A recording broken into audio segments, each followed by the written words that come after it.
Hey guys, hope everybody is staying safe and healthy during this difficult time. My name is Rachel Lyon, and I've been teaching for Sackett Street Writers Workshop for several years. I wrote a book called Self Portrait with Boy. It's over here.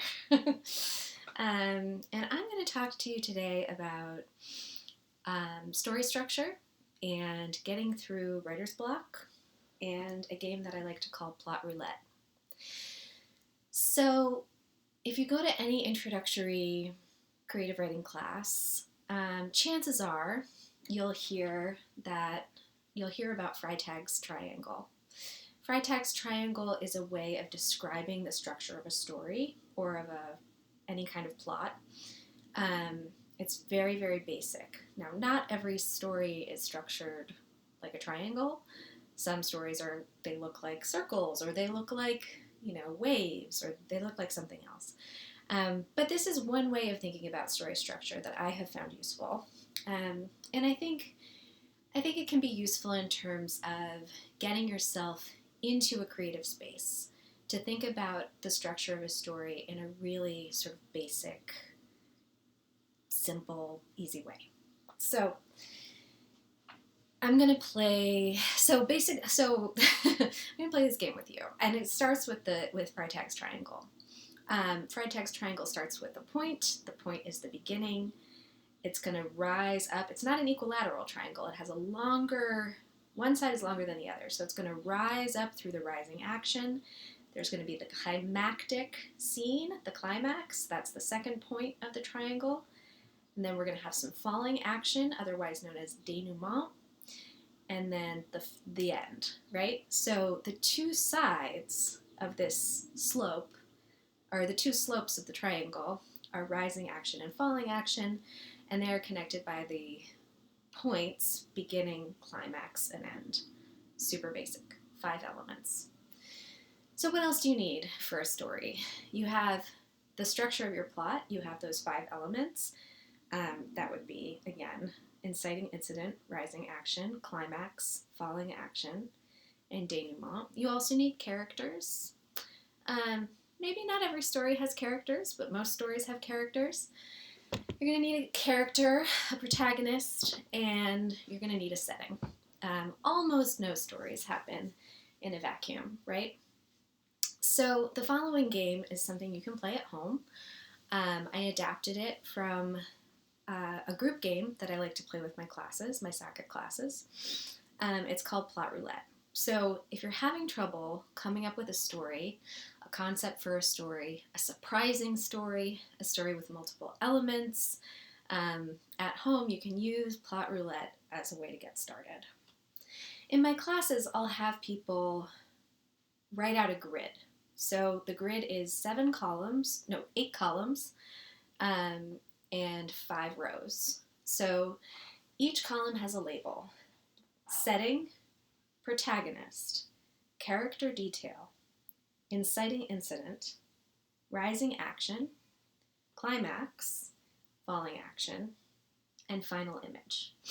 I find that final image, I'm going to explain these going back to front. So final image feels like an easier way to come up with ending in some ways than just the word ending is a little bit vague. Final image gets you to think of an image you can write toward. So that's the final column in this grid. The second to last is falling action. That's what happens after the climax, when everything is sort of falling into place, or bows are being tied, or knots are being untied. Climax is sort of self-explanatory. Rising action, self-explanatory. That's when things are getting more intense leading up toward the climax, of course. The inciting incident is the thing that happens that kicks everything off. You receive a mysterious letter, for instance, that you have to go investigate, or somebody is found murdered. That's the inciting incident. Character detail I've thrown in there, partially because 8 seemed like a better number of columns than 7. So I wanted to add something.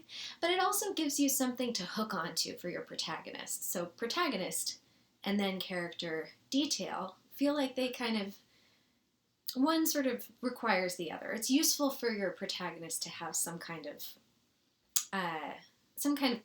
qualifying detail that really sets them apart. And then the first one, of course, is setting, which is self-explanatory. So, in a group, say you're playing this at home with a group of people, maybe you're playing it virtually with your writing group.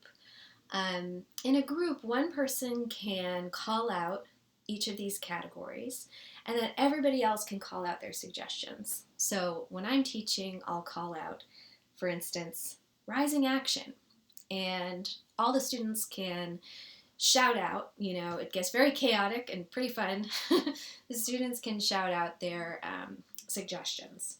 So suggestion for a rising action, let's say more letters start arriving, or a clue is revealed, or something like that. Suggestions for rising action, oh, I just did that one. Suggestions for a climax, I think I said a robbery earlier, maybe someone is revealed for who they really are. Falling action, I don't know, let's say the characters reconcile, but you can come up with more interesting ones than these. And then final image,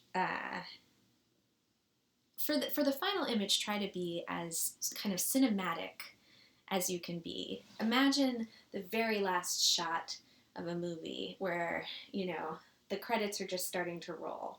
This is the kind of, it can be useful when you're writing a story to have an image to think toward, to write toward, so that you have an idea of where you're going throughout, and your project doesn't end up feeling kind of endless and aimless. So you can do it as a group. You can fill in your grids together, or you can find on my website, I have created a version of Plot Roulette that you can play alone. So I'm going to show that to you now. Oops. So this is at rachellyon.work/plotroulette. And if you can see, oops, once I hit that red button, the cards start flipping. So let's see what I got here. In the palace of an Egyptian pharaoh, that's my setting, a socialite, that's the protagonist, with a lurid manicure, is arrested by the authorities for unpatriotic activities. That is the inciting incident. I'll say that again. In the palace of an Egyptian pharaoh, a socialite with a lurid manicure is arrested by the authorities for unpatriotic activities. As the hunter becomes the hunted, that's the rising action, she demands a significant raise, climax, and there is a series of interviews, falling action. And then the final image, snow falls on new daffodils. Okay, so that's what I got with one flip of Plot Roulette. I'm going to try it one more time and read you what I got, and then I want you to try it yourself. Somewhere in the Black Forest, deep in the Black Forest, a recently knighted Shakespearean actor who has a pink and purple beehive hairdo is in close proximity to an avalanche. After a series of misunderstandings, she sets fire to her childhood home and withdraws from society. A half-eaten peach molders on the counter. So it's kind of fun. It's a way to spend the time. It's a way to come up with a story, with a whole plot for a story, with characters and settings and everything, without doing any work of your own. And once you've come up with those, once you've been sort of fed these suggestions, then of course you can do the real work, which is to start fleshing out the story and writing it yourself. Anyway, I hope you enjoyed Plot Roulette, and I hope you're staying well, staying safe, staying healthy. Thanks a lot. Bye.